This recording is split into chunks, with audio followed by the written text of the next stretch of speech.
Pada zaman Rasulullah Shallallahu Alaihi Wasallam, pendidikan Islam dilaksanakan pada dua periode, yaitu periode Mekah dan periode Madinah. Periode Mekah sebagai fase awal pembinaan pendidikan Islam dan berpusat di Mekah, sedangkan periode Madinah sebagai fase lanjutan pembinaan pendidikan Islam sekaligus sebagai pusat kegiatannya. Pokok pembinaan pendidikan Islam di kota Makkah adalah pendidikan tauhid.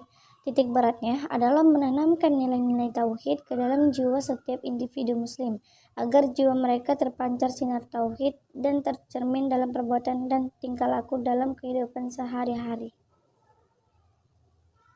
Intinya pendidikan dan pengajaran yang diberikan Nabi selama di Mekah ialah pendidikan keagamaan dan akhlak serta menganjurkan kepada manusia supaya mempergunakan akal pikirannya dalam memperhatikan kejadian manusia, hewan, tumbuh-tumbuhan, dan alam semesta sebagai anjuran pendidikan akliyah dan ilmiah. Sejarah pendidikan Islam menyatakan bahwa pembinaan pendidikan Islam di Makkah meliputi pendidikan keagamaan, pendidikan akliyah dan ilmiah, pendidikan akhlak dan budi pekerti, pendidikan jasmani atau kesehatan.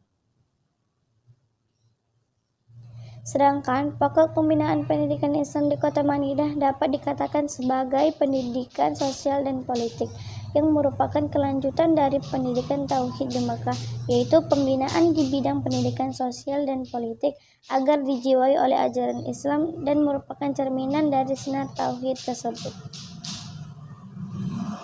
Periode Makkah merupakan awal turunnya wahyu pertama. Pada masa itu beliau masih melakukan dakwah atau pengajaran secara sembunyi-sembunyi.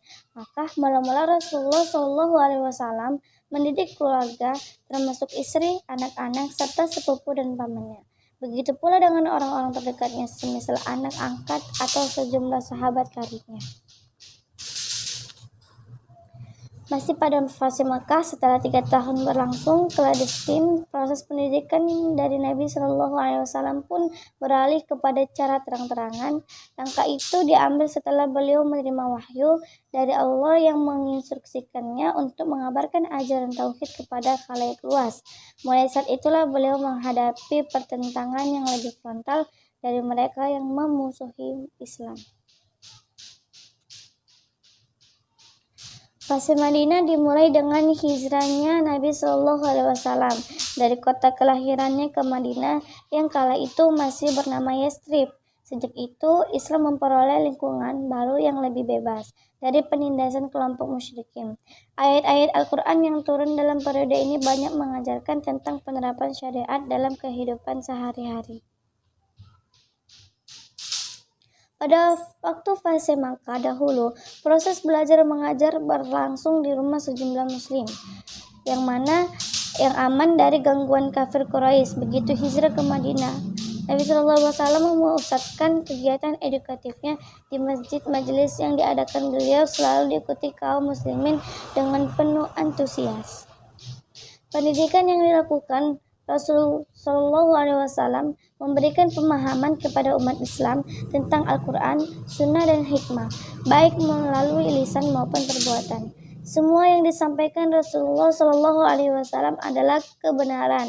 Tidak pernah sekalipun beliau menyampaikan apa-apa yang tidak diwahyukan oleh Allah kepadanya.